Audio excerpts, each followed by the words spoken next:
আগের দিন আমরা কেমিক্যাল বন্ডিং এর যে রাসায়নিক বন্ধন যেটা সেই পার্টটা পড়েছিলাম, এবং রাসায়নিক বন্ধনের আমরা একটা পার্ট পড়েছি হচ্ছে যে একটা আয়নিক বন্ড কিভাবে ফর্ম করে, এবং সেই আয়নিক বন্ড ফর্ম করার পিছনে মেন রেসপন্সিবল কে ছিল? কুলম্বিক ফোর্স। এবার আজকের যে টপিকটা আমরা পড়বো সেটা হচ্ছে আয়নিক বন্ডের একটা এক্সটেন্ডেড পার্ট, আলাদা কিছু না, তার একটা এক্সটেন্ডেড পার্ট, যেটা হচ্ছে ল্যাটিস শক্তি এবং হাইড্রেসেল শক্তি। তো প্রথমে আমরা যেটা পড়বো ল্যাটিস শক্তি। তো এই ল্যাটিস শক্তি যাওয়ার আগে আমরা ল্যাটিস কি এই সম্বন্ধে আমাদের একটা জেনারেল আইডিয়া থাকা দরকার, তারপরে কিন্তু আমরা এই তার এনার্জি সম্পর্কে কোনো কিছু আইডিয়া করতে পারবো। তাহলে প্রথমে আমরা যেটা করবো, প্রথমে আমরা ল্যাটিসটা কি সেটাকে দেখবো, দেখার পরে আমরা তার এনার্জি সম্পর্কে আমরা ডিসকাস করব। তাহলে প্রথমে আমরা দেখব যে ল্যাটিস কি। তাহলে প্রথমে হচ্ছে ল্যাটিস, এর ইংলিশে বলা হয় ল্যাটিস অথবা নেটওয়ার্ক অথবা চালক। ল্যাটিসের ইংলিশে হচ্ছে তোমরা অনেক সময় নেটওয়ার্ক বলবে, অনেক সময় তোরা এটাকে ক্রিস্টাল নাম শুনেছিস, ক্রিস্টাল ক্লাস 9 10 এর নাম শুনে থাকবি, আর এমনি ল্যাটিস, তো কমন ওয়ার্ড। তো প্রথমে আমাদেরকে ল্যাটিসটা কি সেটা আমরা বুঝবো। তো দেখ,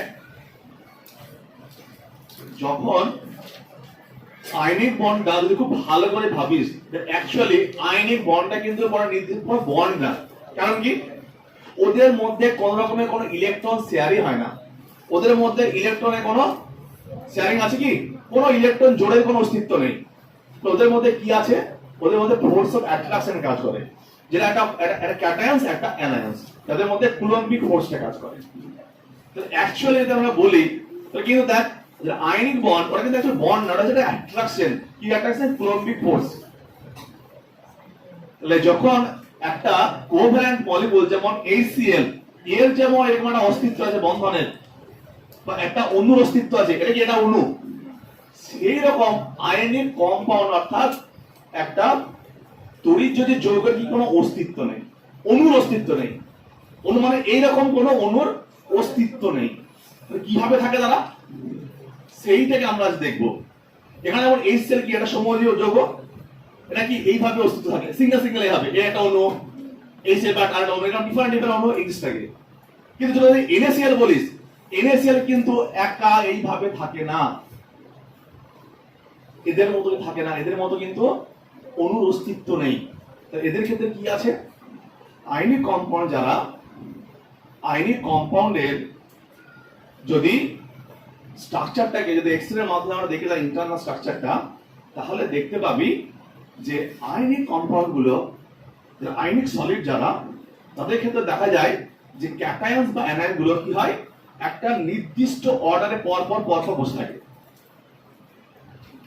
কি বলা বুঝতে পারছিস? মানে, এবং তারা পরস্পর একটা নির্দিষ্ট অর্ডারে বসে তারা একটা নির্দিষ্ট জ্যামিতিক আকার গঠন করে, যেমন কিউবিক্যাল গঠন হতে পারে, থ্রি ডাইমেনশন করি।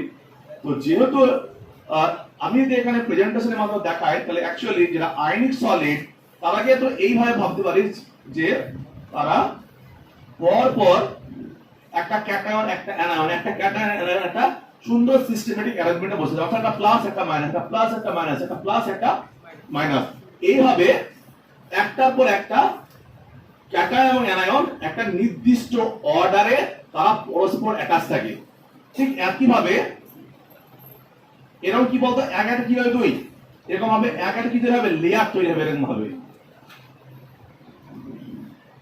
তো এগুলো কি দেখ, এইদিকে যেমন প্লাস মাইনাস চলছে, ঠিক একইভাবে কি হবে, minus plus minus plus minus, এখানে plus minus plus minus plus. অর্থাৎ যারা আয়নিক কম্পাউন্ড, তাদের অবস্থানটা বুঝতে পারছিস? তারা কিন্তু এদের মতো এইভাবে থাকে না, দুজন মিলে একটা অণু হয়ে বসে আছে। এরা কি করে, একটা ক্যাটায়ন একটা অ্যানায়ন, তারা কুলম্বিক ফোর্সের মাধ্যমে এইভাবে পরস্পর অ্যাটাচ থাকে, এবং তারা কি বলতো, একটা সুন্দর সিস্টেমেটিক অ্যারেঞ্জমেন্টে বসে আছে।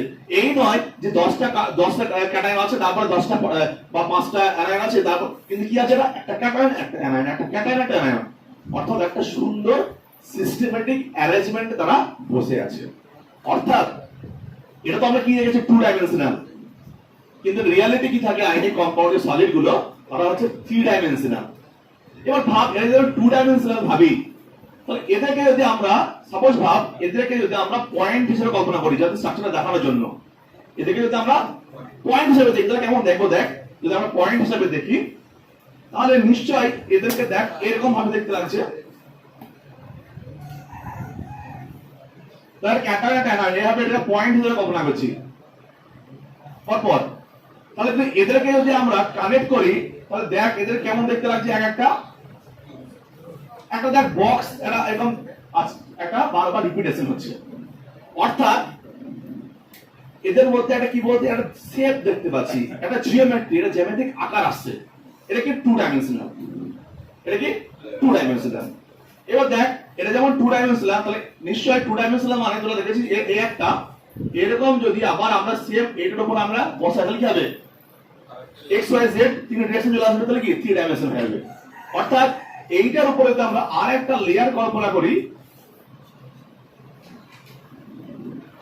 দেখ সেরকম দেখতে হবে।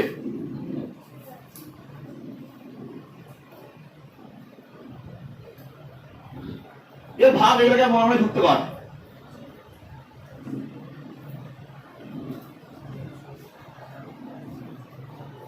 হচ্ছে আরো করি আর আসবে, যেখানে আরো পয়েন্ট আমি কল্পনা করি এরকম দেখতে পাচ্ছিস একটা জিনিস বারবার বারবার রিপিট হচ্ছে, সে কি সেটা কিউব, সেটা কি কিউব। এবার আমি এইটাকে এইভাবে দেখাতে পারছি না কেন, কারণ এটা ছবিটা আঁকা, যদি আমি এটাকে প্রত্যেকটাকে এত বড় বড় আমি সেভ করে ড্র করি তাহলে কি এই ছবিটা আঁকা খুব ডিফিকাল্ট হয়ে যাবে। সেটা প্রেজেন্টেশনে কি করলাম, ক্যাটায়ন অ্যানায়নকে আমি পয়েন্ট হিসাবে কল্পনা করলাম। এটা বেসিক্যালি কি বলতো, এই একটা নিউক্লিয়াস এই একটা নিউক্লিয়াস, এই যে বন্ডটা এটা এইটা, এই নিউক্লিয়াস থেকে এই নিউক্লিয়াসের ডিসটেন্সটা সেটা হচ্ছে এইটা, কিন্তু আমি ক্যাটায়ন অ্যানায়ন কি হিসাবে দেখেছি, একটা পয়েন্ট হিসাবে দেখেছি, যাতে আমি আমার প্রেজেন্টেশনটা সুন্দরভাবে দেখাতে পারি। কিন্তু রিয়ালিটি কি আছে, রিয়ালিটি এটা একটা আইনিক কম্পাউন্ড জানে না তার শেপ কি হবে, সে তো ওসব নিয়ে বোধার নয়, বোধার কারণ আমরা, কারণ আমরা কি ওদের যদি জিওমেট্রিটা জানতে পারি তো তাদের আয়তনটা জানতে পারবো, ম্যাথমেটিক্যালি তাদের ডেন্সিটি বার করতে পারবো, যেটা আমাদের বিভিন্ন ক্ষেত্রে কাজে লাগবে। সেজন্য তাদের আমাদের জিওমেট্রিটা জানাটা খুবই দরকার।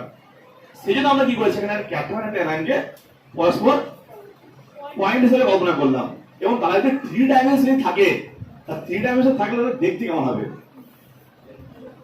এবার দেখ এখানে আমি তো কয়েকটা পয়েন্ট নিয়েছি মাত্র, তাহলে আমি যদি গোটা বোর্ডটাকে পয়েন্ট দিয়ে সাজাতাম কি দেখতে পাচ্ছিস, এরকম গোটা বোর্ডটা কি হতো, একটা কিউব আকারে চলে আসতো। তাহলে এই গোটা বোর্ডটা কি একটা বড় কিউব হয়ে যেত, এবং সেই বড় কিউবের মধ্যে কি অনেকগুলো এরকম ছোট ছোট ছোট ছোট ছোট ছোট কিউব থাকতো, থাকতো কি থাকতো না, এটা কি একটা কিউব আবার একটা কিউব আবার একটা কিউব আবার একটা কিউব এখনো আছে, এটা কি অসংখ্য, কিন্তু আমরা কি জাস্ট কয়েকটা পয়েন্ট কেনে দেখিয়েছি। তাহলে এটা কি একটা নেটওয়ার্কের মতো, একটাই জিনিস বারবার বারবার বারবার রিপিট হচ্ছে। তাহলে ব্যাপারটা ভাব, তাহলে রিয়ালিটি কি থাকে, ক্যাটায়ন অ্যানায়ন গুলো কোনো অণুর মতো অস্তিত্ব থাকে না, তারা কি থাকে বলতো, এইভাবে পরস্পর পরস্পর কুলম্বিক ফোর্সের মাধ্যমে অ্যাটাচ থাকে, কিভাবে থ্রি ডাইমেনশনালি। এবার থ্রি ডাইমেনশনকে যদি আমরা একটা পয়েন্ট অ্যাটম এবং ক্যাটায়ন এবং অ্যানায়নকে পয়েন্ট হিসেবে দেখাই এবং দেখিয়ে যদি আমরা তাদের শেপটাকে দেখতে চাই, তাহলে কেমন দেখতে হয়, একটা কিউবিক্যাল শেপ দেখতে হয়, কেমন দেখতে কিউবের মতো। এবার তোরা জানিস যে কিউবের তিনটে বাহু থাকে, এবিসি, আর তিনটে কোণ থাকে, আলফা বিটা গামা। যদি আমাদের এটা ইন্টারেস্টিং এর বিষয় এখনকার পার্ট না, ক্লাস 12 এর সলিড স্টেট চ্যাপ্টার পড়বি তখন ডিটেইলসে পড়বি, কিন্তু আমার যে জায়গা ল্যাটিসটা কি সেটাও বুঝতে হবে, সেই জন্য এই জিনিসটা বলা। তাই এবার দেখ এই পয়েন্টগুলো যদি আমরা আরো ইনক্রিজ করতাম তাহলে কি হবে, আরো বড় হবে। এরকম চেন কি চলতে থাকবে। এই এক একটাকে বলা হয় ইউনিট সেল বা একক কোষ, আমাদের সেল আছে, আর পুরোটাকে বলা হয়, যদি আমি পুরোটা জুড়ে করি এরকম যদি অনেকগুলো মিলে জুড়ে থাকে তাহলে বড় যে কিউব হবে, সেই কিউবের মধ্যে কি অনেক লক্ষ লক্ষ কি থাকবে, ছোট ছোট কিউব থাকবে। যে বড় কিউবটাকে আমরা কি বলবো, ল্যাটিস বলবো। কি বলবো, ল্যাটিস। না না, কোনটা ল্যাটিস, ওই বড়টা যে ছোট ছোট, তাহলে এইটাও কি আমি একটা ল্যাটিস কল্পনা করতে পারি, এটাও কি একটা ল্যাটিস কল্পনা করতে পারি। ল্যাটিস মানে ব্যাপারটা বুঝতে পারছি, ল্যাটিস কোনটাকে বলা হচ্ছে, নেটওয়ার্ক। একটা জিনিস বারবার বারবার রিপিট হবে। তাহলে দেখ যারা কোভ্যালেন্ট মলিকুল আর এর মধ্যে কিন্তু অনেক অনেক পার্থক্য। এটা জিওমেট্রি কি, এদের একটা নির্দিষ্ট জ্যামিতিক আকার থাকবে, যেমন ম্যাথমেটিক্স জ্যামিতি যেমন তাদের বিভিন্ন শেপ থাকে, সেরকম সেইটাকে আমরা এখানে কাজে লাগাচ্ছি। তো এটা কেমন দেখতে হবে, কিউবিক্যাল দেখতে। কথা বুঝতে পারছিস? তো এই যে টোটাল বোর্ডটাকে যদি আমরা এবার আরো পয়েন্ট নিতাম, তাহলে কি আরো একটা বড় কি হতো, নেটওয়ার্ক তৈরি হতো। পুরো নেটওয়ার্কটার নামই কি, ল্যাটিস। ল্যাটিস মানে এই নয় যে একটা একটা একটা এনএ প্লাস আর CL minus just addition process আসলো, সেটা ল্যাটিস, এটা একটা আয়নিক বন্ড ফর্ম হলো। একটা বুঝতে পারছিস যে ল্যাটিসের মধ্যে অসংখ্য আয়নিক বন্ডের আছে, অসংখ্য। আয়নিক বন্ডের কথা বলি, অথচ অসংখ্য। তাহলে এই যে এটা পুরো ল্যাটিস, তাহলে দেখ ল্যাটিস মানে ব্যাপারটা বুঝতে পেরেছি। এইটা অ্যাকচুয়ালি 2 ডাইমেনশনে গেছি, যেটা অ্যাকচুয়াল থাকে। এইটাকে আমরা যেহেতু 3 ডাইমেনশন আমরা আমার একটু প্রবলেম, সেটা আমরা পয়েন্ট হিসেবে কল্পনা করলাম, এবং এইটাকে একটা পয়েন্ট ভাব পুরো অ্যাটাচ করতে থাক। তাহলে কেমন হবে ওটা, ঠিক একইভাবে এরকম শেপ আসবে, এটা নির্দিষ্ট জ্যামিতি আসবে। তার মানে কি বলতো, আয়নিক যারা সলিড তারা কি হয়, তাদের যে ক্যাটায়ন অ্যানায়ন গুলো হয় তারা পরস্পর কি 3 ডাইমেনশনালি একটা আরেকটা চারদিকে বিন্যস্ত থাকে। একটা ক্যাটায়নের চারদিকে একটা বিভিন্ন অনেকগুলো অ্যানায়ন 3 ডাইমেনশনে প্রেজেন্ট থাকে, আবার ঠিক একটা অ্যানায়নের চারদিকে অনেকগুলো ক্যাটায়ন 3 ডাইমেনশনে প্রেজেন্ট থাকে। যে কি হয়, তারা একটা নির্দিষ্ট জ্যামিতিক আকার তৈরি করে। এই নির্দিষ্ট জ্যামিতিক আকার, সেইটাকে আমরা কি বলবো, এটা হচ্ছে আয়নিক সলিডের ক্ষেত্রে দেখা যায়। যেহেতু বুঝতে পারছি যে এখানে অনেকগুলো আয়নিক বন্ডের এখানে ফর্মেশনের কথা দেখা যাচ্ছে, তো এটা কিন্তু যে ল্যাটিসের কথা আমরা এখানে বলছি, তাহলে ল্যাটিস কিন্তু নতুন করে জিনিস না, আয়নিক বন্ডটাই ল্যাটিস। হ্যাঁ, কিন্তু এখানে কি থাকবে, অনেকগুলো আয়নিক বন্ড ফর্মের গল্প আছে। এবার যেহেতু ল্যাটিসটাকে আমরা এখানে প্রেজেন্ট করলাম, তাহলে আমরা ল্যাটিসের ডেফিনেশনটা কিভাবে দেব? কারণ কেউ এই পয়েন্টটাকে কি পছন্দ করতে পারে, কারণ একজনের কাছে একা তো লিমিট নেই। তাহলে আমরা ল্যাটিসের ডেফিনেশনটা কিভাবে দেব? তোরা জানিস কেমিস্ট্রি যে কোনো ডেফিনেশন কিসে আসে, মোলে আসে। কিসে আসে? মোলে। কারণ 1 মোলের বার করতে পারলে তুই সবগুলো বার করতে পারবি। মানে তুই যখন আয়নিক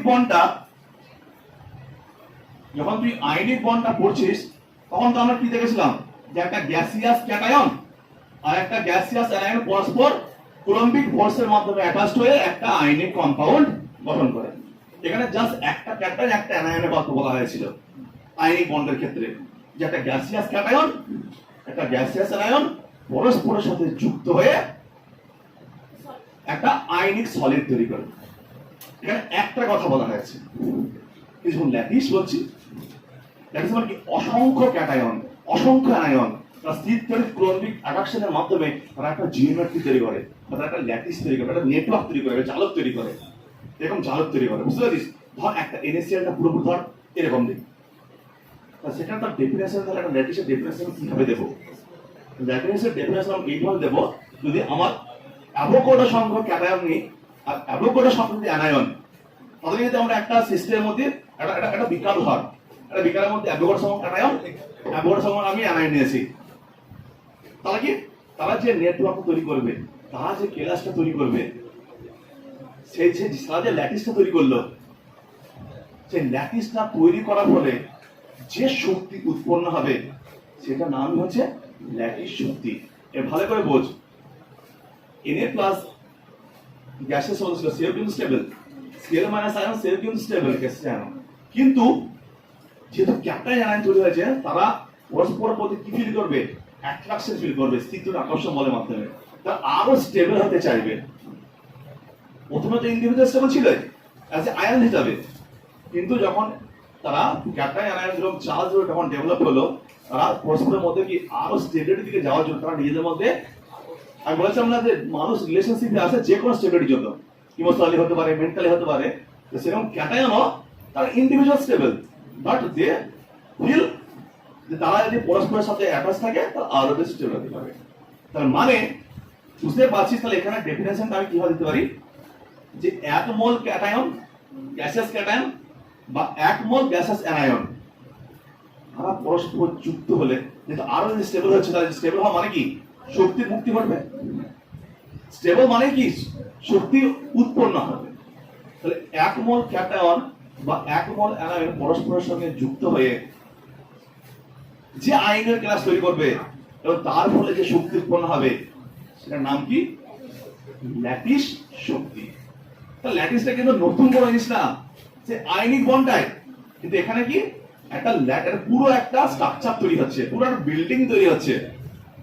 মানে বুঝতে পারছিস, পুরো একটা বিল্ডিং তৈরি হচ্ছে। এই পুরো যে স্ট্রাকচার যে তৈরি হচ্ছে, যে পুরো স্ট্রাকচার তৈরি হওয়ার ফলে ভালো করে বল, যে পুরো যে স্ট্রাকচার তৈরি হওয়ার ফলে যে শক্তির মুক্তি করছে, যে শক্তি উৎপন্ন হচ্ছে, সেইটার নামই হচ্ছে ল্যাটিস শক্তি। মানে এই নয় যে একটা ক্যাটায়ন একটা অ্যানায়ন পরস্পরের সঙ্গে অ্যাটাচ হলো, সেটা আয়নিক বন্ড করলো, সেটা ল্যাটিস না। ল্যাটিস কি? অসংখ্য ক্যাটায়ন, অসংখ্য অ্যানায়ন যখন প্রত্যেকে ত্রিমাত্রিক স্তরে পরস্পরের সঙ্গে অ্যাটাচ থাকবে এবং তারা একটা জিওমেট্রি তৈরি করবে, যেমন যে জিওমেট্রিটা এরকম হতে পারে, যেটাকে আমরা কি বলবো? ল্যাটিস বলবো। সেই পুরো বিল্ডিংটা তৈরি হতে গেলে যে শক্তি উৎপন্ন হবে সেটার নামই হচ্ছে ল্যাটিস শক্তি। এবং এটাকে যদি তাহলে বুঝতে পারছি ল্যাটিস মানে কোন জিনিসটাকে বোঝা যাচ্ছে, পুরো এই ব্যাপারটাকে বলছি ল্যাটিস মানে। কথা বুঝেছিস? কোভ্যালেন্ট বন্ড হলে কি বলতো? এই একটা পরস্পরের সঙ্গে সহজে বন্ধন আবদ্ধ হওয়ার ফলে যে শক্তি উৎপন্ন, এটা। কিন্তু আয়নিক বন্ড বা ল্যাটিসটা কি পুরোপুরি আলাদা, এবং এটা কি তৈরি করছে? না জিওমেট্রি তৈরি করছে, এটা একটা বড় একটা নেটওয়ার্ক তৈরি করছে। বুঝতে পারছিস? একটা বড় নেটওয়ার্ক তৈরি হলে তারা কত বেশি স্টেবল হবে। একটা বড় জায়েন্ট মলিকুল তৈরি মানে কি প্রচন্ড স্টেবল হবে। তো এটাকে যদি আমি শর্টকাটে বলি ডেফিনেশনটাকে, তো কি হয় বলবো, দেখ, যেহেতু এখানে একটা কথা বলে দিই, যারা যখন ডেফিনেশন করবি, আমি যে মোলের কথাটা ইউজ করলাম, এখানে মোল কথাটা কেন ইউজ করবে না? কারণ এখানে অণু অস্তিত্ব নেই। এখানে কি থাকে? ক্যাটায়ন এবং অ্যানায়ন বসে অ্যাটাচ থাকে, ওটা অণু না। সেই জন্য ওখানে মলিকুল মানে কি অণু, মলিকুল থেকে মোল। সেই জন্য একটু ঘুরিয়ে বলবে, কথাটা একই যে অ্যাভোগাড্রো সংখ্যা একই, কিন্তু বলবে যে 1 গ্রাম আয়ন, মানে ওটাকে কি গ্রামে বলে দিল, মোলে না বলে। 1 গ্রাম গ্যাসিয়াস ক্যাটায়ন এবং 1 গ্রাম গ্যাসিয়াস অ্যানায়ন, কি আমরা জানি যে মোলটাকে গ্রামে প্রকাশ করা যায়, সে ঘুরি ঘুরি একই, কিন্তু যেহেতু মলিকুলের কোনো অস্তিত্ব নেই, সেই জন্য এখানে যে ঘুরিয়ে কথাটাকে বলতে অবশ্য হয় না, জিনিসটাকে একই জিনিস কিন্তু নামটা চেঞ্জ করে দিলাম যাতে আমার ব্যাপারটা ঠিক থাকে। সেই জন্য এখানে ফাইনালি যে ডেফিনেশনটা আমি দেবো, ফাইনাল ডেফিনেশন হচ্ছে যে গ্যাসিয়াস 1 গ্রাম গ্যাসিয়াস ক্যাটায়ন এবং 1 গ্রাম গ্যাসিয়াস অ্যানায়ন যারা পরস্পর যখন যুক্ত হয়ে একটা আয়নীয় কেলাস তৈরি করবে, আয়নীয় কেলাস মানে আয়নীয় ল্যাটিস তৈরি করবে, তার ফলে যে শক্তি উৎপন্ন হবে সেই শক্তির নামই হচ্ছে ল্যাটিস শক্তি। সেটার নামই হচ্ছে ল্যাটিস শক্তি। খুবই সিম্পল, একবারে টু দা পয়েন্টে বললে আরো সহজ ভাষায় বলিস, আমি যদি একটা বিকার নিই সাপোজ, বা আমি যদি একটা কোনো রিঅ্যাকশন সিস্টেম নিই, সেই সিস্টেমের মধ্যে তুমি 1 গ্রাম আয়ন ক্যাটায়ন, সেই এতটা সংখ্যক 1 গ্রাম আয়ন অ্যানায়ন, গ্যাসিয়াস অ্যানায়ন। কারণ তোরা জানিস যে একটা ক্যাটায়ন বা অ্যানায়ন যাই তৈরি করো না কেন, সেটা গ্যাসিয়াস ফর্মে আসবে, যেটা আমরা অলরেডি পিরিয়ডিক টেবিলে শিখে এসেছি। তো তাহলে আমি একটা সিস্টেমের মধ্যে যদি একটা ক্যাটায়ন 1 গ্রাম আয়ন ক্যাটায়ন আর 1 গ্রাম আয়ন অ্যানায়ন, মানে সেই অ্যাভোগাড্রো সংখ্যকটাই নিলাম, তাদের মধ্যে যদি রিঅ্যাকশন করাই, তারা যদি এরকম একটা বড় স্ট্রাকচার তৈরি করে, মানে একটা ল্যাটিস তৈরি করে, তার ফলে যে শক্তিটা আমি পাবো সেই শক্তিটার নামই হচ্ছে ল্যাটিস শক্তি। সিম্পল। তার মানে এবার বুঝতে পারছি আমাদের প্রেজেন্টেশন করার ক্ষেত্রে হয় একটার ক্ষেত্রে, নিশ্চয়ই আমি পুরো এন সংখ্যক মানে এটা লিখবো না। তাহলে এখানে তাহলে কি লিখলাম, ওই জন্য 1 গ্রাম আয়ন গ্যাসিয়াস ক্যাটায়ন 1 গ্রাম গ্যাসিয়াস আয়ন তৈরি করে এমএক্স সলিড। এই যে সলিডটা, এই একটা সলিড লিখছিস, কিন্তু এটা পুরোপুরি ল্যাটিসটাকে ডিফাইন করছে, এটা পুরোপুরি ল্যাটিসটাকে ডিফাইন করছে। তো এইখানে যে শক্তিটা উৎপন্ন হবে, তাহলে আমি বলতে পারি সেই শক্তিটা কি উৎপন্ন হচ্ছে না, প্লাস সেটাকে ল্যাটিস শক্তিকে ইউ দ্বারা ডিফাইন করা হয়। কি দ্বারা? ইউ দ্বারা ডিফাইন করা হয়। এই শক্তিটাকে বলা হয় ল্যাটিস শক্তি। ঠিক আছে? তাহলে টু দা পয়েন্ট, খুবই ইজি, ব্যাপারটা কিছুই না। তাহলে ল্যাটিস শক্তিটা কি? ওটা একটা স্ট্রাকচার ফর্ম করে। ল্যাটিস মানে কি? একটা বড় বিল্ডিং। বুঝতে পারছিস? এইবার দেখ, তাহলে ধর এইটা একটা ল্যাটিস, ওকে, তো সাপোজ এটা একটা ল্যাটিস, আমি আর স্ট্রাকচার বেশি ড্র করিনি, এটা যেটা ল্যাটিস হয়, এই একটাকে বলে একক কোষ। হ্যাঁ ভালো শোন, এই যে একটা কিউব, এটা একক কোষ। যদি এটা আরো পুরোটা করি, পুরোটার নাম হচ্ছে ল্যাটিস, পুরোটার নাম হচ্ছে ল্যাটিস। মানে ধর একটা বিল্ডিং, একটা বিল্ডিং এ অনেকগুলো ঘর মিলে একটা বিল্ডিং হয়, তো পুরো বিল্ডিংটার নাম কি? পুরো বিল্ডিংটা তৈরি করতে গেলে যে শক্তি তৈরি উৎপন্ন হবে সেই শক্তিটার নামই হচ্ছে ল্যাটিস শক্তি। ঠিক আছে, সেই শক্তিটার নামই হচ্ছে ল্যাটিস শক্তি। এবার এই যে কথা আমি বললাম, এটা বললাম কি যে ফরমেশনের কথা বললাম। এবার যে উল্টো ভাবে আমি এটা বলতে পারি, দেখ উল্টো ভাবে আমি এটা বলতে পারি যে আমার কাছে একটা NaCl সলিড এর, এটা ধর সাপোজ একটা কেলাস আমার কাছে আছে, সাপোজ এই কেলাসটাকে আমি ভাঙবো,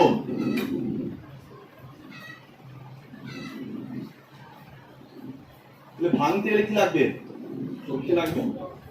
তুই যখন ভাঙবি, ভাঙতে গেলে কি করতে হবে? এই পুরো যে কেলাস আছে সেই কেলাসের প্রত্যেকটা ক্যাটায়ন এবং অ্যানায়নকে তাদের মধ্যে যে কুলম্বিক ফোর্স আছে সেটাকে ব্রেক করতে হবে, যে প্রত্যেককে গ্যাসিয়াস ক্যাটায়ন এবং গ্যাসিয়াস অ্যানায়নকে আলাদা করতে হবে। সেই আলাদা করতে গেলে যে শক্তি লাগবে সেটারই নাম ল্যাটিস শক্তি। আমি দুভাবে ভাবলাম, একবার ফরমেশন দিয়ে আর একবার ব্রেক করে, দুটো ট্রু। তুই যখন ভাঙবি তখন শক্তি, তাহলে এইখানে যখন একটা ভাঙছিস তখন কি হবে? শক্তি দিতে হবে। বুঝতে পারছিস? এখানে সবসময় একটা শক্তি উৎপন্ন হবে আর এখানে কি হবে? শক্তি থেকে দিতে হবে। অর্থাৎ এইটা হচ্ছে আগেরটা কি তাপমোচী বিক্রিয়া আর দ্বিতীয়টা তাপ প্রবাহ বিক্রিয়া, জিনিসটা একই, লজিকটা সেম। তাহলে এখানে যদি আমি কি ধর, এখানে প্রত্যেকটা কি ধরতে হবে? প্রত্যেকটা কি হচ্ছে ব্রেক করতে হবে। তাহলে এই পুরো বিল্ডিংটাকে ভাঙতে বা পুরো ক্লাসটাকে ভাঙতে যে শক্তি লাগবে, তো আমি ঘুরিয়ে বলতে পারি যেটা একটা আয়নিক ক্লাসকে বা একটা আয়নীয় ল্যাটিসকে থেকে যদি ক্যাটায়ন গ্যাসিয়াস ক্যাটায়ন অ্যানায়নকে পরস্পর আলাদা করতে যে শক্তি লাগে সেই শক্তির নাম হচ্ছে ল্যাটিস শক্তি। একই ব্যাপার, দুটো কনসেপ্টে কি বলতে পারিস, দুটো কনসেপ্টেই বলতে পারিস। এবার স্বাভাবিক, আমরা যেহেতু কি বলে, আমরা তো আর আমরা কি ফরমেশনে বিলিভ করি, সেজন্য আমরা যখন বলবো সবসময় কি বলবো যে এক গ্রাম ক্যাটায়ন বা এক গ্রাম অ্যানায়ন যখন তারা কুলম্বিক ফোর্সের মধ্যে পরস্পর অ্যাটাচড হয়ে একটা কেলাস গঠন করে, আয়নীয় কেলাস, তার ফলে যে শক্তি উৎপন্ন হয় সেটাকে আমরা বলবো শক্তি। ক্লিয়ার প্রত্যেকের কাছে? শিওর? তাহলে বুঝতে পারছি এখানে কিন্তু ওই রকম কোন অণুর অস্তিত্ব আছে কি? ওরকম অণুর অস্তিত্ব নেই। এবং এখানে এটাও ক্লিয়ার হলো যে প্রত্যেকটা যারা সলিড আয়নীয় সলিড কম্পাউন্ড, তারা যারা আয়নীয় সলিড কম্পাউন্ড, তাদের কি থাকবে? একটা নির্দিষ্ট জিওমেট্রি থাকবে, এটা কিউবিক্যাল শেপ। তুই যখন সবগুলো বানাবি বড় একটা কিউব পাবি, বড় একটা কিউব পাবি। একটু পরে আমি যদি তোকে NaCl এর স্ট্রাকচারটা আঁকি বা NaCl এর যে ক্লাস সেটা আঁকি, তাহলে বুঝতে পারবি যে কেমন দেখতে ওটা। যদি ওটা ক্লাস 12 এর টেস্ট আছে, তুই তো বইতে টেক্সট বুকে তো সুবিধা আছে, দেখবি। তো এবার শোন আগে, তারপর লাস্টে আমরা দেখছি। তাহলে আমার যেটা বক্তব্য যে ল্যাটিস শক্তি, যেটা ল্যাটিস শক্তিটা, তাহলে আয়নিক বন্ড, যেটা আয়নিক বন্ডের পিছনে রেসপন্সিবল কে? কুলম্বিক ফোর্স। আর তোকে যে বলে যে কোন কোন ল্যাটিস শক্তি কার উপর ডিপেন্ডেন্ট, ওই জানার দরকার আছে? কার উপর? কুলম্বিক। আর এখানে রেসপন্সিবল কে? সেই আয়নিক বন্ডই হচ্ছে, দিয়ে আয়নিক বন্ড ফর্মে বিশাল বড় স্ট্রাকচার ফর্ম করছে। আমাকে ভাঙতে গেলে তো সেই কুলম্বিক ফোর্সটাকে মানে ব্রেক করতে হবে। তাহলে আমি বলে যে ল্যাটিস শক্তি কার কার উপর ডিপেন্ডেন্ট, ল্যাটিস শক্তি ফ্যাক্টরস গুলো কার উপর ডিপেন্ডেন্ট। তো এখানে আর একটা কথা আমি বলে দিই, তাহলে ল্যাটিস শক্তি কি আর নতুন কোনো জিনিস না। নতুন কোনো জিনিস কি? আয়নিক কম্পাউন্ডের পার্ট।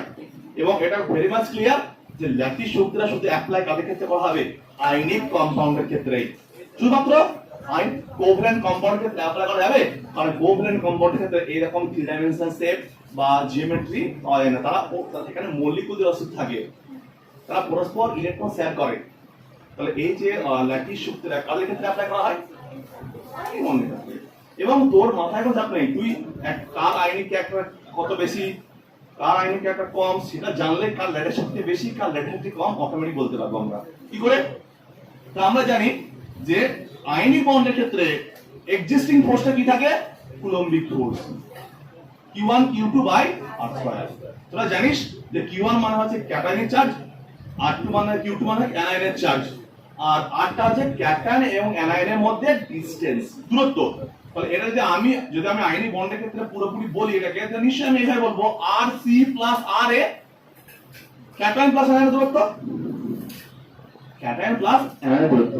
তাহলে নিশ্চয়ই ল্যাটিস শক্তির মধ্যে যেহেতু কুলম্বিক ফোর্সটা কাজ করে, তাহলে ল্যাটিস শক্তি কিউ কার উপর ডিপেন্ড করবে? ক্যাটায়ন এবং অ্যানায়নের চার্জের গুণফল, তার সাথে সমানুপাতিক, আর তাদের ডিসটেন্স, তাদের ক্যাটায়ন দূরত্বের সঙ্গে ব্যস্তানুপাতিক, বর্গের ব্যস্তানুপাতিক।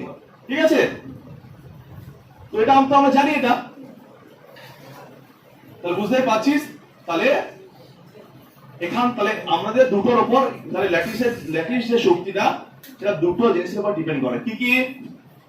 একটা ডিপেন্ড করবে Q1 Q2 হলো ক্যাটায়ন অ্যানায়নের তাদের আধানের গুণফলের সাথে সমানুপাতিক, আর একটা হবে ল্যাটিস শক্তিটা কি তাদের যে ক্যাটায়ন অ্যানায়নের মধ্যে যে দূরত্ব তাদের বর্গের ব্যস্তানুপাতিক।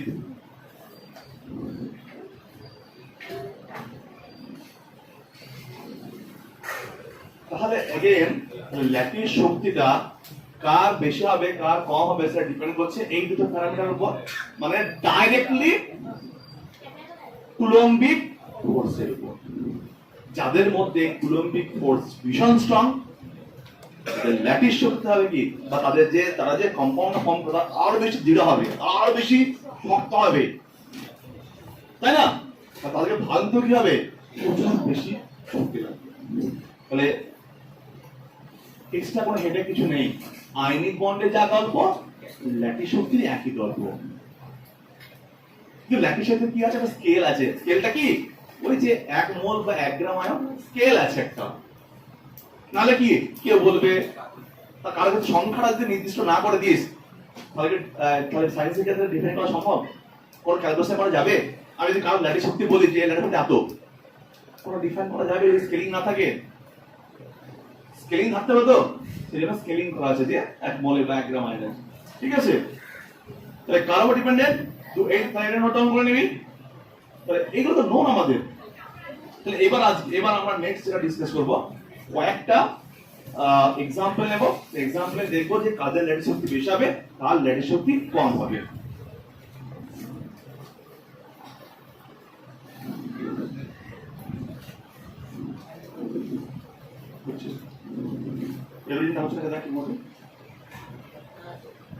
তো এখানে আমরা লিথিয়াম ভাগা চেক করবে, এটা lithium chloride, lithium chloride, lithium bromide আর লিথিয়াম আয়োডাইড।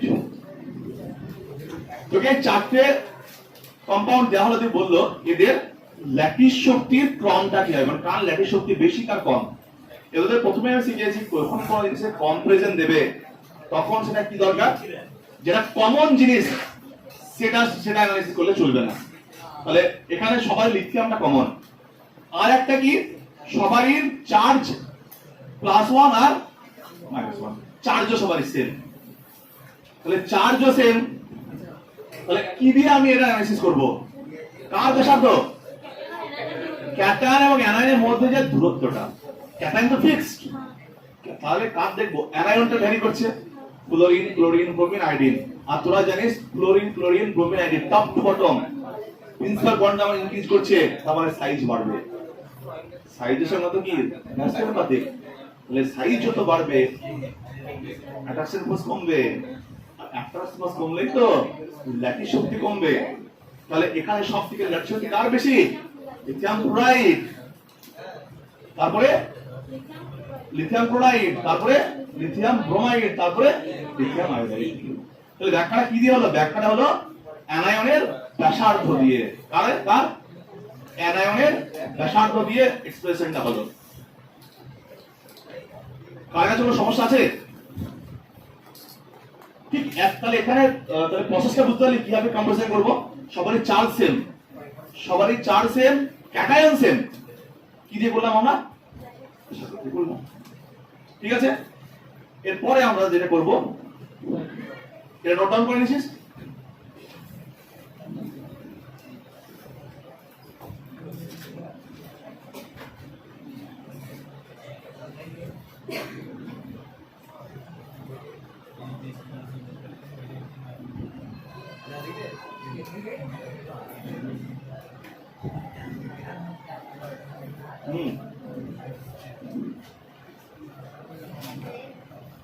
এরপরে আমরা এটা করব যে অক্সাইডে দেখব, যেটা গ্রুপ 2 এস ব্লকের magnesium oxide, calcium oxide, strontium oxide, barium oxide. তাহলে ম্যাগনেসিয়ামের চার্জ কত? +2, তাহলে অক্সিজেন -2। তাহলে এখানে কারণ এটা গ্রুপ 2, বাইরে কত ইলেকট্রন আছে? দুটো। তাহলে Q1 এখানে +2 আর এখানে Q2 -2, প্রত্যেকের ক্ষেত্রে তাই +2 -2 +2 -2। তাহলে চার্জ দিয়ে এগেইন কিছু করা যাচ্ছে না। এগেইন অক্সিজেন অর্থাৎ অক্সাইড যেটা আছে প্রত্যেকের কমন, তাহলে এখানে কি হবে? ক্যাটায়নের ব্যাসার্ধ দিয়ে এগেইন গ্রুপ 2 এর উপর থেকে নিচে প্রিন্সিপাল কোয়ান্টাম বাড়ছে, সাইজ বেড়ে যাবে। ম্যাগনেসিয়াম, ক্যালসিয়াম, স্ট্রংসিয়াম, বেরিয়াম উপর থেকে নিচে আসছিস, পিরিয়ড টেবিলে দেখি সাইজ বাড়ছে। সাইজ বাড়লে কি হবে? অ্যাট্রাকশন ফোর্স কমে যাবে। একটু আগে যে দুটো কি হবে তার কি হবে? ম্যাগনেসিয়াম অক্সাইড কি হবে? সব থেকে বেশি হবে। তা আমরা তো জানি Q proportional to Q1 Q2 by R square. এইটা যদি বেশি হয় এটা কম হবে। এটা তো বেশি কার ক্ষেত্রে? এর ক্ষেত্রে বেরিয়াম অক্সাইড বেশি, তাহলে ইউটা কম হবে। তাহলে হাইয়েস্ট কার? Magnesium oxide. তাহলে অর্ডারটা কি হবে? Magnesium oxide, calcium oxide, strontium oxide, তারপরে বেরিয়াম অক্সাইড। কোনো সমস্যা আছে? কিছু নাই, ম্যাথমেটিক্যাল ইকুয়েশন বসাবি সব ক্লিয়ার হয়ে যাবে। ঠিক আছে, ঠিক একই ভাবে আরো एग्जांपल আমরা দেখব।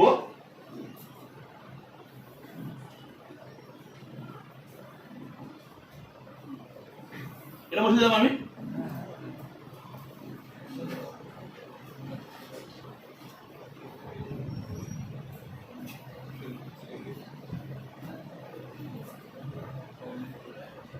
এবার আরেকটা एग्जांपल তো দেওয়া আছে। ম্যাগনেসিয়াম একই জিনিস, magnesium carbonate, calcium carbonate, strontium carbonate, barium carbonate. কোনো পার্থক্য আছে? এটা কি 2 প্লাস, এটা কি কার্বনেট 2 মাইনাস? তাহলে again Q1 Q2 same, again Q1 Q2 same, anion same. তাহলে অনলি ভ্যারি করছে কি? ক্যাটায়ন, ক্যাটায়নের সাইজ ভ্যারি করছে। তো অ্যানায়নের সাইজ, ক্যাটায়নের সাইজ কার বড়? বেরিয়ামের। তাহলে ওর ল্যাটিস কি হবে? সব থেকে কম হবে, সব থেকে কম হবে। ক্লিয়ার? সব থেকে কম হবে। তাহলে এখানে অর্ডারটা করলে কি হবে? Magnesium carbonate is greater than calcium carbonate is greater than strontium carbonate is greater than barium carbonate. তো একটু সিম্পলি আমরা এগুলোকে অ্যানালিসিস করতে পারি যে কার ল্যাটিস শক্তি বেশি হবে, কার ল্যাটিস শক্তি কম হবে। জাস্ট দুটো ফ্যাক্টর, এটা কুলম্বিক ফোর্স তো জানিস অলরেডি, ছোটবেলা থেকে পড়ে আসছে যে কুলম্বিক ফোর্স কোনটা? ক্যাটায়ন অ্যানায়নের মধ্যে ডিসটেন্স থাকবে আর তাদের চার্জ থাকবে, চার্জের সাথে প্রপোর্শনাল আর ডিসটেন্সের সঙ্গে ইনভার্সলি প্রপোর্শনাল। ঠিক আছে, তো এইভাবে আমরা কিন্তু বিভিন্ন কম্পাউন্ডের ল্যাটিস শক্তির কম্পারিজনটা করতে পারবো যে কার ল্যাটিস শক্তি বেশি হবে, কার ল্যাটিস শক্তি কম হবে।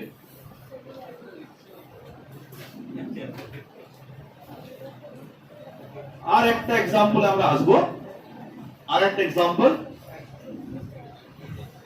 এবার আমরা কি করব দেখ, এবার যেটা করব যে এস ব্লকের, একটু আগে বললাম যে এস ব্লকের যেটা ফার্স্ট গ্রুপ এলিমেন্ট, যে লিথিয়াম হ্যালাইড, কথা না, সোডিয়াম হ্যালাইড, পটাশিয়াম হ্যালাইড, এই চারটে নিলাম, যে বললো এদের ল্যাটিস শক্তির ক্রম অনুসারে সাজাও। তাহলে এই চারটের মধ্যে ল্যাটিস শক্তি কার বেশি কার কম হবে? তাহলে এইটার প্রত্যেকের অ্যানায়নটা কমন। আমি এগেইন বলেছি কমন জিনিস নিয়ে কোনো ডিসকাস করব না। ডিফারেন্স কোনটা? ক্যাটায়নটা, মানে এখানে ভ্যারি আর প্রত্যেকের চার্জ কত +1, গ্রুপ এস বাইরে একটা +1 -1, তাহলে Q1 Q2 দিয়েও হচ্ছে না, Q1 Q2 দিয়েও হচ্ছে না, তাহলে কি দেখো তো ক্যাটায়নের শব্দ টপ টু বটম যদি নামিস তাহলে প্রিন্সিপাল কোয়ান্টাম বাড়বে, সাইজ বাড়ছে, আর সাইজ বাড়লে তো আমরা অলরেডি নোন যে ইনভার্সলি প্রপোর্শনাল, তাহলে এটা ক্ষেত্রে কি হবে সবথেকে কম, এটা ক্ষেত্রে সবথেকে বেশি। Again lithium x is greater than sodium x is greater than kx is greater than rx, sorry এখানে আরেকটা রুবিডিয়াম rbx হবে এটা, ঠিক আছে। তো এইভাবে কিন্তু আমরা ল্যাটিস শক্তির বিভিন্ন রকম কম্পাউন্ডের কম্পারিজনটা করতে পারবো। তাহলে যে কোনো কম্পাউন্ডের যদি আপনি ল্যাটিস শক্তি ফাইন্ড করতে কোনো সমস্যা আছে কি? আমরা অনেকগুলো প্রবলেম ডিসকাস করলাম এখানে, ঠিক আছে। ল্যাটিস শক্তিটা আহামরি কিছু না। এগেইন একটা কথা আবার বলেছি যে 1 গ্রাম পরমাণু আয়ন গ্যাসিয়াস ক্যাটায়ন, 1 গ্রাম পরমাণু গ্যাসিয়াস ক্যাটায়ন, তারা যদি পরস্পর তারা অ্যাট্রাকশনের মাধ্যমে কাছাকাছি আসে এবং তারা কাছাকাছি এসে পরস্পর সাথে টাইটলি এত সুন্দর অ্যারেঞ্জমেন্টে বসে যায়, মানে কোনো ডিসঅর্ডার থাকবে না, অর্ডারলি, মানে একটা ক্যাটায়ন একটা অ্যানায়ন একটা ক্যাটায়ন একটা অ্যানায়ন, আর এইভাবে বসতে 2 ডাইমেনশন থেকে 3 ডাইমেনশন এইভাবে বসে তারা কি তৈরি করবে একটা জিওমেট্রি তৈরি করবে, জ্যামিতিক আকার তৈরি করবে। যে জ্যামিতিক আকারটা তৈরি হচ্ছে সেটার নামই হচ্ছে ল্যাটিস, সেটার নামই হচ্ছে নেটওয়ার্ক বা চালক, সেটারই নাম হচ্ছে ক্রিস্টাল। আমরা যারা বুঝতে পারছি যারা আয়নিক সলিড তাদের নির্দিষ্ট একটা থাকবে জিওমেট্রি থাকবে। তো টেক্সট বইয়ে ওই যে পিকচারটা দেওয়া আছে দেখ সুন্দর করে, ওই পাশে দেখ NaCl এর ছবিটা আঁকা আছে, NaCl ক্লাস দেখেছিস, ওটা হচ্ছে NaCl ক্লাস। আর তারপর দেখ তারপরে লেফট সাইডে যে পিকচারটা দেওয়া আছে খুব ভালো করে দেখিস, ওই পিকচারটা দেখ অ্যাকচুয়াল, ওটা হচ্ছে অ্যাকচুয়াল শেপ যেটা প্রথমে গেছিলাম আমি, ওটা কি 3 ডাইমেনশন। দেখ তার উপরে কি করা আছে বলতো, ব্লকের লাইন দিয়ে কিউবটাকে আঁকা আছে। আমি একটু আগে বলেছিলাম যে ক্রিস্টাল তো জানে না যে তার শেপ কিউব, তা আমাদেরকে ম্যাথমেটিক্যালি ফাইন্ড আউট করতে হবে, ঠিক আছে, কোনো সমস্যা নেই। তাহলে একটা একটা ক্রিস্টাল বা একটা গ্লাস কেমন দেখতে হয় বোঝা গেল, ঠিক আছে। এবার আমরাও যদি ওই আগের যেটা প্রথমে এঁকেছিলাম সেটাতে আরো বাড়াতাম, যেমন আমরা বড় বড় কিউব পেয়ে যেতাম। দেখ তুই ভাবে দেখিস ওখানে দেখবি একটা ছোট্ট কিউব কল্পনা কর, ভিতরে দেখ ছোট কিউব আছে, অনেকগুলো কিউব আছে, দেখ অনেকগুলো কিউব আছে ভিতরের মধ্যে। তো এই হচ্ছে ল্যাটিস শক্তি। তো ল্যাটিস শক্তি নিয়ে কোনো রকম সমস্যা নেই।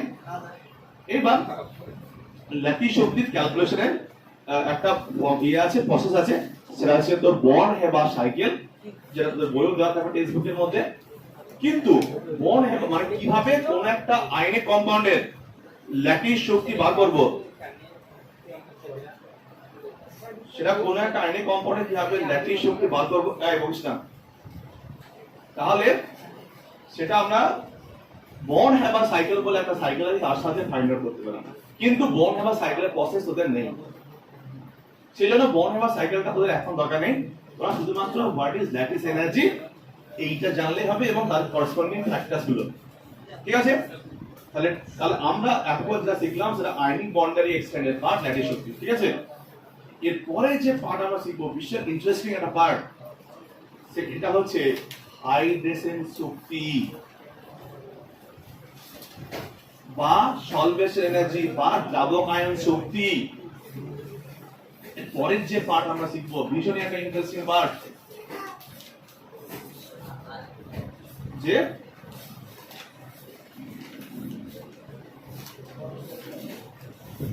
হাইড্রেশন শক্তি, আরো এটাকে নাম করবো অন্য নামে দ্রাবক আয়ন শক্তি।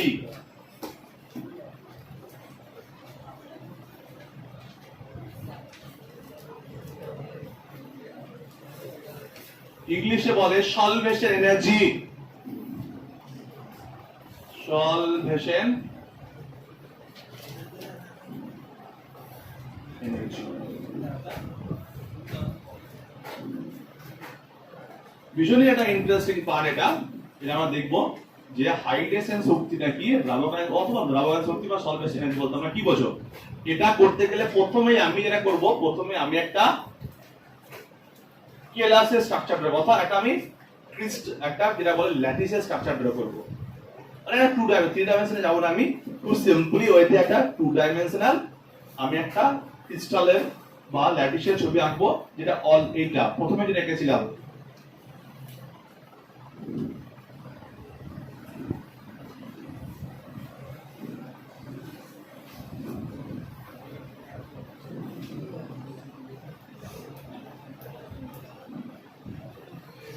এখানে ভাব একটা করে Na plus Cl minus Na plus Cl minus Cl minus Na plus Cl minus Na plus Na plus Cl minus Na plus Cl minus Cl minus তো এটা আমরা একটা 2 ডাইমেনশনাল একটা দ্বিমাত্রিক NaCl এর কেলাস ভাবলাম এটাকে আমরা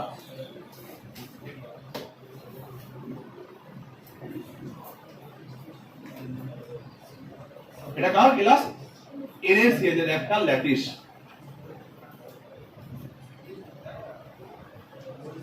এবার দেখ ব্যাপারটা হলো এই NaCl এর তাহলে এই যে ল্যাটিস এইটাকে যদি আমরা জলের মধ্যে ফেলি তাহলে কি হবে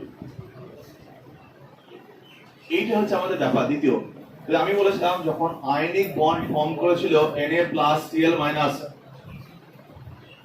Na প্লাস Cl মাইনাস যখন বন্ড ফর্ম করেছিল তখন তারা কি ভেবেছিল যে দে আর দ্য বেস্ট কাপল তাদের মধ্যে যে বন্ড তাদের মধ্যে যে তারা যে বন্ডেড হয়েছে সেই বন্ড তাদের মধ্যে বা তাদের মধ্যে যে ফোর্সটা কখনোই কমান নেই কারণ তারা যখন নিজেদের মধ্যে বন্ডেড হয়েছিল কিন্তু যখনই তারা জলের সংস্পর্শে আসবে যখনই তারা জলের সংস্পর্শে আসবে তখন তারা আবার ভাবতে শুরু করবে যে আমরা যে বন্ধনে আবদ্ধ ছিলাম সেই বন্ধনটা কি as much as stable যদি জল যেটা ভয় করছে মানে জল কি করবে ওদেরকে না প্রলোভন দেখাবে ওদেরকে লোভ দেখাবে কিভাবে এরকম একটা দেখ একটা পুরো সুন্দর একটা সিস্টেমেটিক অ্যারেঞ্জমেন্টে পরস্পরের সঙ্গে টাইটলি অ্যাটাচ আছে জল একে কি করছে আর এরা নিজেদের মধ্যে যখন যুক্ত হয়ে একটা বিল্ডিং এস্টাবলিশ করেছিল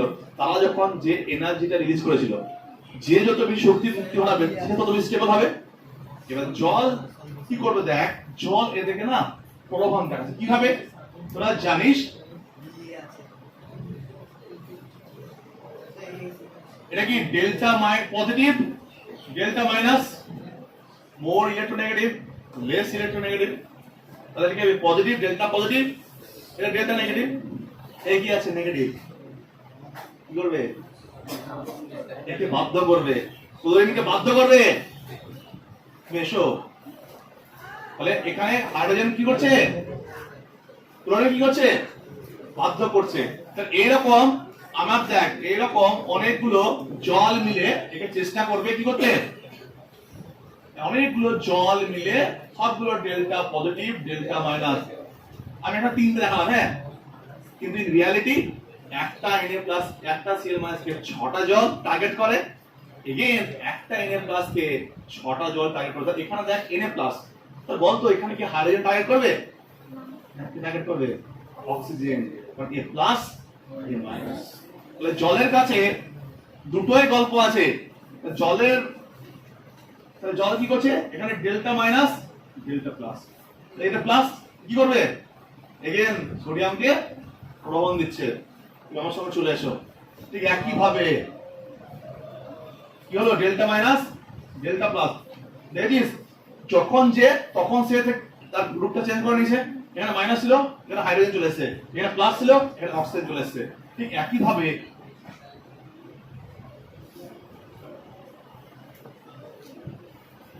কি করছে বলতো জল কি করছে যে একটা সুন্দর সম্পর্কে যে আবদ্ধ ছিল তাদের মধ্যে কি করছে জল এসে মানে এরা যে দুজন আবদ্ধ ছিল দুইজনকে আলাদাভাবে জল কি করছে আলাদাভাবে প্ল্যানিং করছে দুজনকে আলাদাভাবে কি করছে ইনডিউস করছে বুঝতে পারছিস মানে এদিক থেকে ওকে বোঝাচ্ছে এদিক থেকে উল্টা একে বোঝাচ্ছে যে দুটোর মধ্যে মিস আন্ডারস্ট্যান্ডিং করে দিল যে তুমি যদি আমার সাথে চলে আসো অনেক বেশি সেল, অনেক বেশি তুমি কি বেনিফিটেড হবে। এখানেও সোডিয়ামকে একই গল্প বুঝিয়ে দিল। তার মানে যখনই কোনো থার্ড পার্সন চলে আসবে কোন একটা সম্পর্কের মধ্যে, তখন নিজেদের মধ্যে সম্পর্কের শিথিলতা আস্তে আস্তে কমে যাবে, অর্থাৎ বন্ধনটা আলগা হয়ে যাবে আস্তে আস্তে। এবং আলগা হতে হতে যখন এরা বেশি ফোর্সটা আরো বাড়িয়ে দেবে, তখন ফাইনালি যাবে ব্রেক হয়ে যাবে। জল কি করছে, আয়নীয় কেলাস থেকে ক্যাটায়ন এবং অ্যানায়নকে পুরোপুরি বিচ্ছিন্ন করে দিচ্ছে, এবং সেই বিচ্ছিন্ন করে পুরোপুরি আয়নীয় কেলাসটাকে ডিস্ট্রয় করে দিচ্ছে। কথাটা বুঝতে পারছিস? আমি একটা কথা বললাম, এখানে আমি 3টে করে দেখিয়েছি, 3টে করে, কিন্তু রিয়ালিটি কি 6টা এখানে দেখানো প্রবলেম বলে। তাহলে লজিকটা কি বুঝে বলতো, এখানে সিস্টেমটা কি, যে একটা আইনীয় কেলাস বা ছিল বা একটা ল্যাটিস ছিল, যারা সুন্দর নিজেদের মধ্যে আবদ্ধ ছিল, নিজেদের মধ্যে সম্পর্কে। জল এসে কি করছে সেখানে, তাদের মধ্যে যে সম্পর্কের যে বন্ধন, যে অ্যাট্রাকশন ফোর্স, লোভি ফোর্স, সেটাকে আস্তে আস্তে শিথিল করে দিচ্ছে, সেটাকে আলগা করে দিচ্ছে। এবং আলগা করতে করতে এক সময় কি, মানে ব্যাপারটা এরকম, একটা বিল্ডিং থেকে আস্তে আস্তে করে একটা ইটকে তুলে নেওয়া, কি হবে, আস্তে আস্তে বিল্ডিং কি হবে, কোলাপস করে যাবে। সেরকমই আয়নিক গ্যাস কি হবে, কোলাপস করে যাবে। এবার বক্তব্য হলো, বিল্ডিংটা ভাঙার পরে যে আমার লাভ হচ্ছে না ক্ষতির ব্যাপার, নিশ্চয়ই এখানে Na প্লাস বা Cl মাইনাস এই লাভটা বুঝেছে। অর্থাৎ এই কেলাসটা তৈরি হওয়ার ফলে যদি আমার 700 জুল শক্তি উৎপন্ন হতো, তাহলে দেখা যাচ্ছে জলে আসার পরে, জল এটাকে ব্রেকআপ করার পরে, মানে এরা জলের সঙ্গে চলে যাওয়ার পরে যে শক্তি উৎপন্ন হচ্ছে, যেমন দেখা যাচ্ছে 1000 বা 2000 হয়ে যাচ্ছে, নিশ্চয়ই কি এটা আরো বেশি স্টেবল হচ্ছে। অর্থাৎ একটা Na প্লাস জলের সঙ্গে গেলে যেভাবে স্টেবল হচ্ছে, একটা Cl মাইনাস ও জলের সঙ্গে গেলে নিশ্চয়ই স্টেবিলিটি পাচ্ছে। স্টেবিলিটি পাচ্ছে বলেই তারা নিজেদের মধ্যে ব্রেকআপটা করে তারা নতুন একটা সম্পর্কে আবদ্ধ হচ্ছে। এবার দেখ, এইটাকে আমরা একটা অন্যভাবে দেখাতে পারি, যদি আমার এখানে জায়গা নেই, আমি এটা ব্লক আমাকে মুছেই করতে হবে। তাহলে এইটাকে কি বার করি না, জল, এটা কি বার করি না, জল। কিভাবে এটাকে 6টা করে জল পড়বে আমি বলেছি, যদি এটা কেন 6টা করে পরবর্তীকালে আমরা জানবো। এবার দেখ, এর নেক্সট যে পিকচারটা হবে, সেই নেক্সট পিকচারটা আমি ড্র করছি এটাকে মুছে দেওয়ার পরে। তাহলে দেখ কি দেখেছিলাম, যে সোডিয়ামকে আমি কি বলেছিলাম, 6টা জল, কথা না, কে ধরেছিল অক্সিজেন, এরকম করে 6 দিক থেকে, কত কয় দিক থেকে, 6 দিক থেকে 6টা জল ক্যাপচার করেছে। ওকে কি বলতো, ওর মধ্যে জল কি করেছে, ওকে পুরো ক্যাপচার করে নিয়েছে Na প্লাস কে। এখানে যদি প্লাস না দিস তাহলে এটাকে ওভারঅল প্লাস দিয়ে দিবি। ঠিক একই ভাবে Cl মাইনাস কে ক্যাপচার করেছে কে, জল। তাহলে নিশ্চয়ই কোন দিক দিয়ে, 6 দিক দিয়ে,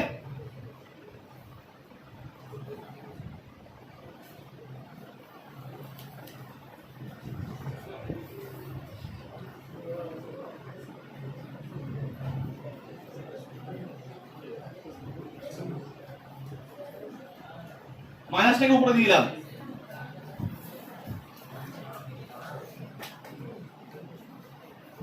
কেসটা কি দেখতে পাচ্ছিস, যে 6টা জল সোডিয়ামকে পুরো ক্যাপচার করে ফেলেছে, আর 6টা জল Cl মাইনাস কে ক্যাপচার করে। তাহলে এ আলাদা হয়ে গেল, এ আলাদা হয়ে গেল। তাহলে এ আর এ কি নিয়ে আসতে পারবে?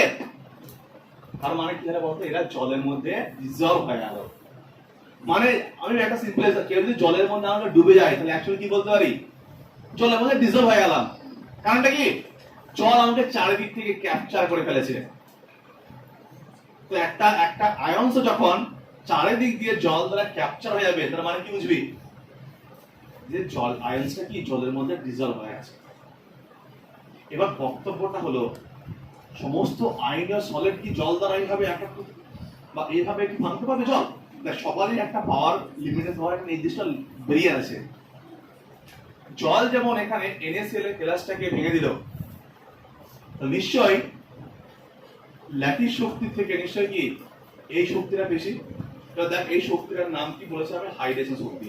এটা যদি ডেফিনেশনে আসলে কি হবে, ডেফিনেশনে আসবো খুব সিম্পল, 1 মোল বা 1 গ্রাম আয়ন কোন আয়নীয় কেলাসকে জলে দ্রবীভূত করলে যে শক্তি উৎপন্ন হবে, জল কি হচ্ছে পুরো একটা কেলাসকে ভেঙে দিচ্ছে। তো তো ক্লাসের ডেফিনেশনটা কি, যে এক মোল কোন ক্যাটায়ন যুক্ত হয়ে যে ল্যাটিস তৈরি করছে সেটাই ছিল দ্যাট ইজ।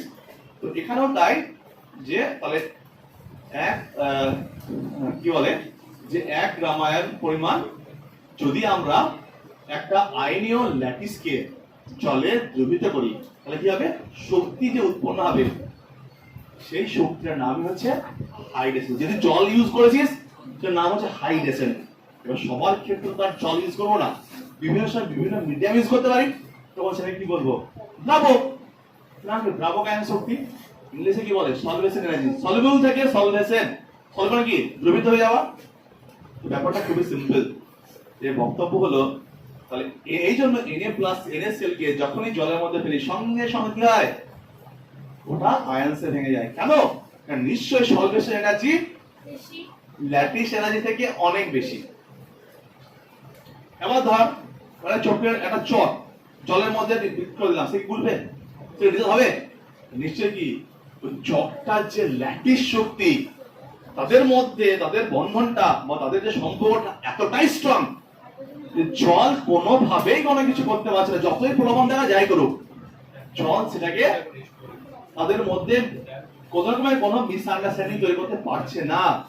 তাহলে নিশ্চয়ই ওই চকটার ক্ষেত্রে তার ল্যাটিস শক্তি, মানে তার যে ল্যাটিসটা বা তার যে বিল্ডিংটা এতটাই স্ট্রং যে ভাঙতে পারলো না। তার মানে এখানে দুটো পয়েন্ট দাঁড়াচ্ছে, যে কোনো একটা আয়নিক কম্পাউন্ড জলে ডিজলভ হয়ে যাচ্ছে মানে তার সলভেশন এনার্জি বা তার হাইড্রেশন শক্তি কার থেকে বেশি, ল্যাটিস শক্তি থেকে বেশি। কারণ ল্যাটিসটা কখন ভাঙবে, যদি দেখে যে ভাঙলে আমার লাভটা বেশি হচ্ছে, তবেই সে ভাঙবে। লাভ বেশি মানে যদি শক্তির বেশি মুক্তি ঘটে। ধর একটা ল্যাটিস ফর্ম হতে, একটা ল্যাটিস যখন তৈরি হলো তার শক্তি যদি 700 জুল হয়, সেটা যদি ভেঙে যাওয়ার পরে জলে ডিজলভ হওয়ার পরে তার শক্তি যদি 1000 জুল চলে আসে, তাহলে কি হবে, অটোমেটিক চলে যাবে, সিক্রেট হয়ে যাবে, অটোমেটিক সিক্রেট হয়ে যাবে। হ্যাঁ, কিন্তু যদি দেখে যে তার হাইড্রেশন শক্তি খুবই কম, সে কখনোই ব্রেক করবে না।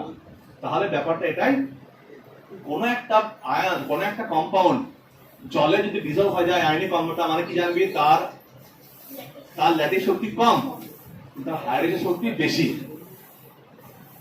তাহলে ইনঅর্গানিক কম্পাউন্ডের এই দুটো কাম, ল্যাটিস শক্তি আর হাইড্রেশন শক্তি, এই দুটো ইনঅর্গানিক কেমিস্ট্রি পড়তে গিয়ে বহুবার এই কথা দুটো আসবে, সেই জন্য এটাকে একটা ডিটেলসে আমরা স্টাডি করলাম। তাহলে হাইড্রেশন শক্তিটা কি, যে ল্যাটিসটা হবে সেটাকে ব্রেক করা, কি দিয়ে, জল দিয়ে। যদি জল দিয়ে কথা বলি, আর অন্য কোনো দ্রাবক হলে দ্রাবক আয়ন শক্তি। তাহলে যদি একদম টু দা সিম্পল বলিস কি, একটা ল্যাটিস ফর্ম করলাম আর একটা ব্রেক করলাম যে কোনো দ্রাবক দিয়ে, সেটা নাম কি, দ্রাবক শক্তি। যে কোনো যখন ডেফিনেশন দিবি সেখানে স্কেলিং করতে হবে, 1 মোল বা এরকম বা 1 গ্রাম, যে কোনো বলতে পারিস, সেই জন্য স্কেলিংটা করা হয়। তাহলে আমরা এখান থেকে দুটো কনসেপ্ট, একটা ল্যাটিস শক্তি, একটা হাইড্রেশন শক্তি, এটা খুব সুন্দরভাবে বুঝলাম আমরা। প্রথমে দেখতে পেলি যে একটা আয়নীয় কেলাসকে দেখানো হলো, সেখান থেকে কিভাবে তার স্ট্রাকচার থেকে একটা Cl- কে, একটা Na+ কে জল কিভাবে কি আকর্ষণ করে বা ক্যাপচার করে চলে আসলো। এবার তো একটা এখানে বলি যে এই যে 6টা জল এটা ক্যাপচার করলো, 6টা জল ক্যাপচার করলো, এটা ডিপেন্ড করবে, এটা বিভিন্ন আয়নসের ক্ষেত্রে, বিভিন্ন সলিডের ক্ষেত্রে, যেমন KCl আলাদা হবে, CSL আলাদা হবে, কারণ প্রত্যেকটা আয়নসের সেন্টার নয়। এবার যেহেতু আমরা এই চ্যাপ্টার এখনো ডিটেইলসে পড়িনি, ক্লাস 12 এ গিয়ে পড়বো কোঅর্ডিনেশন কেমিস্ট্রি, তখন আমরা বুঝতে পারবো যে কার সাপেক্ষে কত আসবে। কিন্তু যেহেতু আমাদের পার্ট নয়, সেজন্য এটা জাস্ট আমি বললাম যে এখানে যদি 6টা থাকে, সেজন্য একটা 6 বললাম। কি বলা, বুঝতে পারছিস? আর একটা টার্ম তোরা পড়বি, সেটা হচ্ছে কোঅর্ডিনেশন সংখ্যা। যদি তোদের এই সিলেবাসের অন্তর্ভুক্ত নয়, এটা এখনকার ক্লাস 12 পড়বি। কোঅর্ডিনেশন সংখ্যা মানে কি? কোঅর্ডিনেশন সংখ্যা মানে হচ্ছে, ধর এরকম, যদি আমি এটা আইনের সলিডকে এইভাবে কল্পনা করি, অর্থাৎ এ সাপোজ ধর যদি আমি এইটাকে বলি, এর নিয়ারেস্ট কয়টার সঙ্গে যুক্ত আছে বলতো? নিয়ারেস্ট 1 2 3 4, তাহলে ওইটার কোঅর্ডিনেশন সংখ্যা 4। ডাইরেক্ট কোঅর্ডিনেশন সঙ্গে অ্যাটাচ আছে। কেউ যদি 6টার সঙ্গে অ্যাটাচ থাকে 6, কেউ যদি 2টার সঙ্গে অ্যাটাচ থাকে 2। তাহলে যখন আইনের সলিড পড়বি, তাদের যখন স্ট্রাকচারটা দেখবি, তখন দেখবি একটা ক্যাটায়ন হয়তো 6, যেমন NaCl এর ক্ষেত্রে একটা Na+ আয়ন 6টা Cl- আয়ন দ্বারা পরিবেষ্টিত থাকে, আবার একটা Cl মাইনাস আয়ন 6টা Na প্লাস দ্বারা পরিবেষ্টিত থাকে ডাইরেক্টলি। তাহলে Na প্লাস আর ওদের কন্ডেন্সার কত করে 6 তো যদিও এটা তোদের এখনকার বিষয় নয়, ক্লাস 12 থেকে আর এটা পড়বো। তো আজকের যে পার্ট ল্যাটিস শক্তি এবং হাইড্রেশন শক্তি আমরা এটা ডিটেইলসে স্টাডি করলাম, প্রত্যেকে বুঝতে পেরেছিস? হাইড্রেশন শক্তির মাথা ব্যথা করার কারণ নেই, ল্যাটিসটা বুঝে গেলাম, এটা জলে ফেলবো, যদি ব্রেক করে যে শক্তিটা উৎপন্ন হবে, যে শক্তিটা উৎপন্ন হলো, তো এইখানে যে ব্রেক করার পরে যে শক্তিটা উৎপন্ন হবে সেই শক্তিটাকে আমরা কি বলবো? হাইড্রেশন শক্তি উৎপন্ন হওয়ার কি ডেলএস নেগেটিভ, অর্থাৎ এক্সোথার্মিক প্রসেস। তাহলে এবার দুটো আমরা তাহলে একটা জিনিস এখানে ক্লিয়ার যে ল্যাটিস শক্তির ক্ষেত্রেও শক্তি উৎপন্ন হবে, ওটা তাপমাত্রা, আবার হাইড্রেশন শক্তিটা তাপমাত্রা। দুটো কম্বিনেশন করলে কি দাঁড়াবে? যার হিটটা বেশি উৎপন্ন হবে, যার ডেলএইচ এর মানটা মোর নেগেটিভ হবে, সেই জিতে যাবে,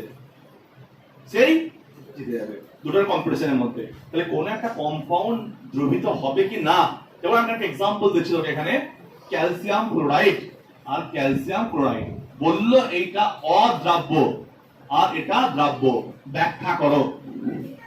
ওর কি বলবি? অদ্রাব্য তার মানে বলতে হবে যে এখানে এই ল্যাটিস শক্তিটা অনেক অনেক বেশি, আর এখানে ল্যাটিস শক্তি থেকে হাইড্রেশন শক্তিটা বেশি, সেই জন্য এই জলে দ্রাব্য। তাহলে যখন দ্রাব্যতার গল্প আসবে কোন একটা কম্পাউন্ডের, আয়নিক কম্পাউন্ডের, তখন মাথায় রাখতে হবে ল্যাটিস শক্তি আর হাইড্রেশন শক্তি ব্যাখ্যাটা। ঠিক আছে? দুটো যে দুটো ফোর্স পরস্পর অপোজিট, পরস্পরকে কন্ট্রোল করবে।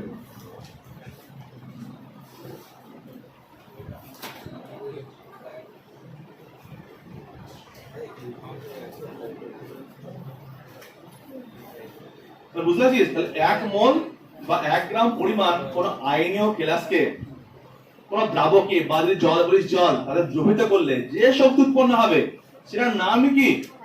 হাইড্রেশন শক্তি। খুবই সিম্পল, ডেফিনেশন পুরো নিজের মতো দিবি। কারণ একটা কেলাসে যখন তৈরি করেছিলাম 1 মোলের বা 1 গ্রাম পরিমাণে বলেছিলাম, তো সেই 1 গ্রাম পরিমাণকে ভাঙতে জলে ডিসলভ করতে যে কোনো শক্তি উৎপন্ন হবে সেই শক্তির নাম হচ্ছে হাইড্রেশন শক্তি। তাহলে আজকের এই যে দুটো কনসেপ্ট আমরা শিখলাম, ভীষণ ইন্টারেস্টিং দুটো কনসেপ্ট, এবং এটা ইনঅর্গানিক কেমিস্ট্রি পড়তে গিয়ে পুরোপুরি লাগবে। ঠিক আছে? কি বলা বুঝতে পারছিস?